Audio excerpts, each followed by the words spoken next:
Welcome in everybody to another edition of BC Buckets. Today, Colin, we are going to be looking at our draft sleepers in this class.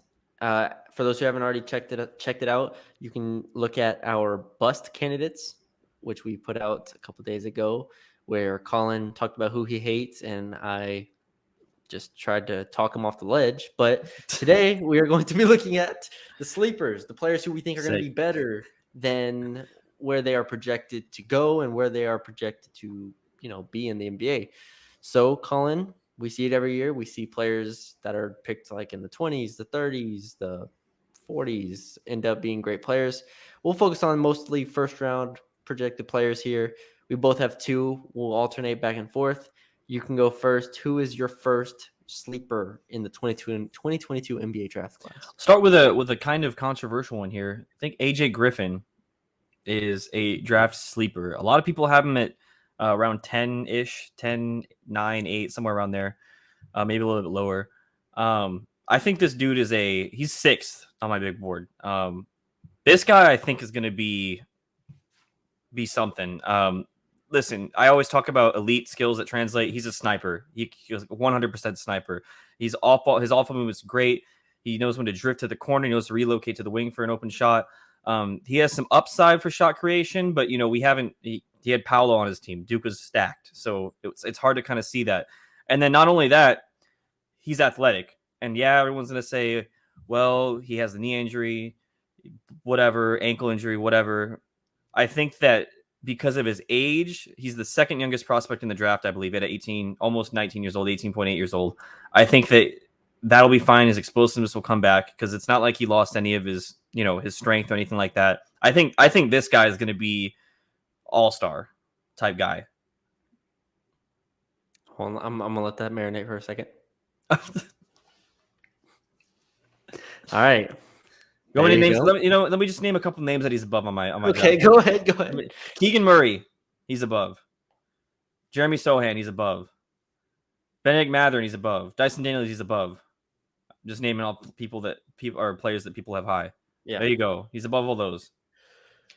Yeah, that's pretty big. I have AJ Griffin at 12, which I think is where most people have him in that 10 range. I agree with everything you pretty much said. He's a great shooter. I think the knee injuries do give me some pause about the explosiveness, the quickness, the defensive potential. And that's where I think you can. That's the only spot you can poke holes in AJ Griffin right now. Is I think the defensive side. I just have too many questions marks right now. Yes, and I just said he's young. It'll come back. He is young. And not only that, you don't have to, and obviously this all bars him not getting another injury, God forbid. He's a smart enough player to where he doesn't have to have elite athleticism or explosiveness to be a good player, great player in the NBA. I mean, we see it a lot of guys that carve out a role that tends to be borderline all-star that aren't, high flyers. And it's not even like he's a below the rim player. We're not talking about a guy that can't get up. He can get up. He just might not have the fastest first step. He might not have the biggest explosion coming off of a catch. So I think that with all of the pluses, his floor at the very least is a guy that's going to be a sniper anywhere. And he's going to come in and do what he needs to do. And then you have everything else on top. And I just think that just because he was kind of a shadow at Duke behind Paolo and Mark Williams, I guess, even if you want to throw him in there, and then everybody else, I think that he's going to be something really good. Yeah, I mean, to score 10.4 points on a team with those guys you named, Trevor Keels, Wendell Moore, I am pretty high on him as well. I don't want to let the 12 number I put next to him, dilute that. I think he can very much be in that, range of potential all-star players, because you are right. There are players that don't have a ton of lift and that aren't the most explosive, like a Chris Middleton, like a Klay Thompson, like a Tobias Harris. There's a lot of players that don't jump off the screen to you and be like, wow, that guy is a freak athlete.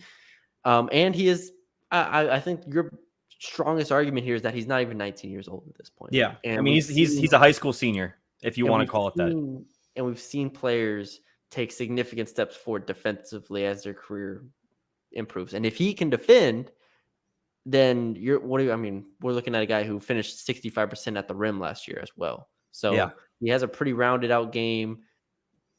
I think there's just a couple question marks here and there that I have that you don't have, which is fine, that are going to decide how good he can be. This is from a guy who hasn't even seen Shaden Sharp play in a college basketball game. That's crazy. This dude just took an unnecessary just rip at me. Okay. Shaden Sharp, by the way, my number 3 player That's why I said it. on my That's why board. I said it. Yeah, but the audience doesn't know that. So I'm Yeah, I giving know. I knew context. you were gonna say something. Reverse psychology. Anyways, Just jumping ahead of it. yeah, Shaden Sharp is AJ not Griffin's my guy. Shaden Sharp is not one of my sleeper candidates. However, I am very, very high on Shaden Sharp. We'll have our big boards out and our mock drafts out very, very soon for y'all to enjoy. The first, and I have to pick which one I want to start with here. We'll start with Blake Wesley. We texted about him last night. We did. We did. I watched some Notre Dame on and off this past year. Obviously, they made a little bit of a tournament run. They won the play-in game and then won the first game in the tournament before losing. And he was a big reason for their turnaround because of his creation and what he's able to do at 6'5". It's kind of like a wing guard, depends on what you want to call him. 19.2 years old, 14.4 points per game, 3.7 boards, shot 40% from the field, 30% from three, and had 1.3 steals. Those numbers that I just said are the reason why he's in the 20s on a lot of people's boards. Maybe some in the high teens, but to me, I think I had him at 13 on my board, which is significantly higher. Though to me, those numbers don't represent what you're drafting Blake Wesley for, right? I think he's already established at Notre Dame at 19 years old that he has the long arms and the defense when engaged that will translate like immediately. I thought his foot speed was fine. I thought he had the arms, the reach, the instincts to defend at a pretty high level. So I don't have questions about him defensively. Offensively, I think he's smooth. I think he just needs a little bit of polishing. And not for nothing, at Notre Dame, he was the guy. He was the guy who had to take tough shots. He's the guy who had to take these like mid-rangers when the shot clock was running down, had to take some threes when the clock was running down. When he was comfortable, he was patient. He was navigating the defense, had a nice handle, was able to get some in and out, some hesitations, could pull up, rise up, hit jumpers. I loved all of that about Blake Wesley. And I feel like you put him in the NBA, you put him in a role that obviously is not as demanding as Notre Dame, and you give him some time, I could see him stepping into an a very, very talented role player. I'm not going to say he's going to be an all-star, but I think, hell, he's 19 right now, and I think the floor for him is a very good role player. So why can't the ceiling be, an all-star at some point? I think as a floor, if nothing else, you're going to get a guy that can come in and run your offense at 6'5" and then also defend. And I think that while it's not the highest floor, I'm not saying he's a high floor prospect by any means, but I trust more of his upside than I think most people do. Yeah, I completely agree with you. And I texted you last night or this morning, whenever we responded, I was like, this guy's the best point guard in the draft. He's not even a point guard. And just from a prospect perspective, I mean, I look at this guy and I look at when we were in March Madness in Indianapolis, I feel like we were having a lot of the same conversations we had about Jaden Ivey when he was a freshman. He's the guy on the team, but he's not going to beat you from deep, and he's gonna have some holes. And I think I think if this guy stays in college, if Blake stays in college one more year, he's a top 5 pick next year. I think that's where that step is. Obviously, he doesn't want to do that, and I think that he's almost more polished in a certain sense than Jaden was when he was a freshman. He has the handle. His handle is great. Like he has it completely under control. The thing you're looking at is shooting, right? Which is again similar to Jaden. He likes to short arm shots a little bit. His free throw percentage is little off, but the foundation's there. And I think that as long as you're okay with him kind of just doing his thing for a year or more, long term, year and a half, 2 years. I mean, why wouldn't you take a guy like this who, like you said, it's either the floor is, yeah, he can probably run your offense as a backup guard, or he booms and he's the next thing. You know what I have as his floor? And I know What? we don't often do floor comps, but I could see a floor as Cameron Payne. I like that actually. I Yeah. think it's just an interesting, a long guard Yeah. that can play his role here and there. Like I said, I think he's going to be better than Cameron Payne, but at the same time, I think that's a good floor. I think that's a solid floor right now. I think if you're picking in that 12 to 18 range and you tell me that's your floor, I think that's pretty good. I would take that. So, Yeah. yeah, that's Blake Wesley. All right, who's your next one? My next guy is Jalen Williams. This guy, when I was watching him, Now, hold on, time out. There are two Jalen Williams in this draft. There's one from Arkansas and there's one from Santa Clara. For sorry, those Santa who, Clara. I hate the one from Arkansas, just so people know. And it's not because I cover LSU. Well, actually, it is because I cover LSU. And he is the one who led the NCAA in charges this past year. So Gritty every hates single charges. clip you saw of me tweeting out, I hate the charge or whatever it was Yeah. always Jalen Williams, the Arkansas Jalen Williams, flopping. So there you Yeah. go. This is Yeah. the Santa Clara Jalen Williams. Santa Clara Jalen Williams. This man's 21 years old, 6'6", has a frame, little, not uber athletic or anything like that, but he gets around. The thing that translates instantly is he's probably one of top 3 passer in the draft. I mean, he runs the pick and roll better than anybody else in the draft. I mean, knows how to attack angles, understands the defense. Clearly a natural passer and playmaker. So many no looks. I mean, he just knows, and it's not only that he knows, he loves it. He loves getting his guys open. I mean, it's insane how many highlight reel passes he has. Not only that, he can score from all 3 levels. I think he has a solid handle. He's a float game. He can hit the 3, although that's kind of a question mark with him. Spot up, I think, his 3's fine. And then he's got some sneaky bounce. I mean, he's not a guy that's going to, post you or anything like that, but I mean, he can get up and he can get a dunk if he needs to. So I think that he's going, it's kind of a weird comp. Cade Cunningham's super light is what I have on here. And then I like the Cade Cunningham idea though. I hadn't thought about that. In terms of just in terms of the types of player, right? Like he loves to get his guys open, and I think he's a better passer than Cade is in college. I mean, Cade's not flashy like that. I mean, as a guy who watched him a lot. The thing is the shot, right? Cade's obviously a better shooter, but I think in terms of the role that he plays, he's a 6'6" guy who runs an offense, and I think that has to be his role in the NBA. I don't think he fits in another way. He's not a guy that is going to be a defensive stopper, and he's also not going to be a guy that's going to sit in the corner and take threes. So I think that if a team takes him, it's going to be for the point forward role. And this would be a guy where I'd be like, okay, Portland Trailblazers, instead of drafting Dyson Daniels, draft Jalen Williams. Instead of drafting Ousmane Deng, draft Jalen Williams. If you're looking for a playmaking forward, because he clearly already has it. There's no quote unquote upside. He has it. And it's not like it's not polished, right? And I think with that being said, you just did a floor comparison. My floor comparison for him is a Justice Winslow, in terms of how he kind of played point guard for the Heat for a little while there. I think that's kind of an okay comp just in case the shot doesn't work out, because it's iffy. He got really hot this year, and I think that's a question that people should have about him. But in terms of his self creation, his handle, his playmaking, I think that's instantly translatable in the NBA. And if you get him in the pick and roll, he's going to make stuff happen.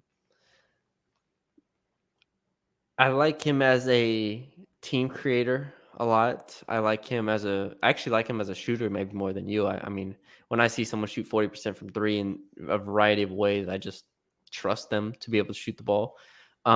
He is 21 years old. Obviously, there's going to be questions coming from, the West Coast Conference, Santa Clara. We didn't see him against a ton of high-level competition outside of Gonzaga and whatever you think of like San Francisco and St. Mary's. I'm pretty high on him as well. I think we have a similar spot on our big boards, and I like to see him on a good team. I think that's a big thing. I want to see him on a good team. The Cade Cunningham comp has me thinking.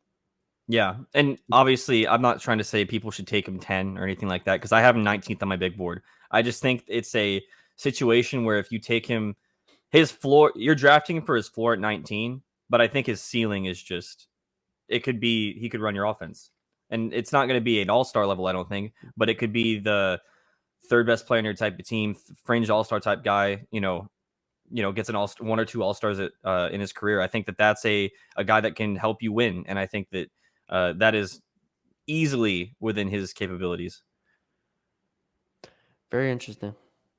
I See you kind of going like this a little bit. It's very interesting. This is good. This is good. This is good. We get to cover players throughout the draft here. So that's Jalen Williams. That's Colin's second pick. My second pick is going to be Malachi Branham from Ohio State, freshman, 19 years old, 6'4" guard. You saw him improve as the season went on. 13.7 points per game, 50% from the field, 41% from three, 3.6 boards. The shot creation is immediate. I mean, the elevation on the jump shot's immediate. His ability to really get to his spot, I think, is something that's only going to continue to improve. And I love his patience. I love his 3-point shooting upside. I mean, not only off the dribble, but catch and shoot. So overall, from a whole scoring profile, there's not many players in this draft really outside of like Jabari Smith. I don't know how many players I'm putting over him as a scoring player, like an offensive player, just as a scorer. So I look at Malachi Branham as an immediate threat offensively, and as he continues to improve, I love him in that respect. The question is the defensive inconsistencies, which I think might have been overstated, but again, he's 19 years old on Ohio State. He wasn't the quickest, didn't have a bunch of straight line drives, not the best creator, but I think that there's potential there. And he didn't get to the free throw line, which all good scorers have to do. So this is similar in a lot of ways to Blake Wesley because of I'm betting on a lot of upside here, but just like Blake Wesley, I think there are some definites that you can, when talking about Malachi Branham, there are some definitives you can speak in. I think it starts with his scoring ability. I think his scoring floor is very, very high. And I'm not sure there's another pure scorer outside of Jabari Smith that I'm taking over him. Like, just straight up. Would it help if he came back for another year at Ohio State and put up 20 points per game? Sure. But I'm going to say right now, I don't need to see that extra year. I'm going to bet on him right now and wait. And eventually he'll be in that spot. The Spurs drafted Josh Primo last year at 18 years old. I kind of see this in a similar vein, a guy who could score the ball with tons of upside. I don't need to see him in another year. I want him on my team immediately. Yeah, I mean, I love him as well. I think, like you said, the thing that definitives that his ability to score the basketball. I mean, he's a 3-level scorer, clearly has a fluid release. I mean, he knows when to cut. He knows when to attack the defense off ball. He knows when to attack it on ball. And his finishing is really good. He gets downhill going right. I mean, left is kind of iffy, but he shot 70% around the rim, which is insane. I mean, that's awesome. And then not only that, he also shows up in big games. He knows how to make big shots. It's not like his confidence wanes or he's only going to show up, partly. He gets his points and knows how to get them. The only thing I have for him is, like you said, playmaking. He almost kind of likes to get tunnel visioned a little bit, which obviously NBA coaches will get on him for that. But I think, like you said, I have him, I think 17 on my big board. That's more of a reason because I like the guys above him better. But yeah, I mean, I think, like you said, he's probably one of the best scorers in the draft. And I think I'm higher on him defensively than you are. I think his frame allows him to just defend wings. Yeah. Instantly. Yeah. That'll be interesting to see if he can round out his game. But there you go. I have Malachi Branham and Blake Wesley, and Colin had Jalen Williams and AJ Griffin. So there you go. We hope you enjoyed this episode. Again, you can follow us on Twitter right there at BC Buckets. Leave a like, share, subscribe, all that good stuff. We thank y'all for joining us, and we'll talk to y'all later.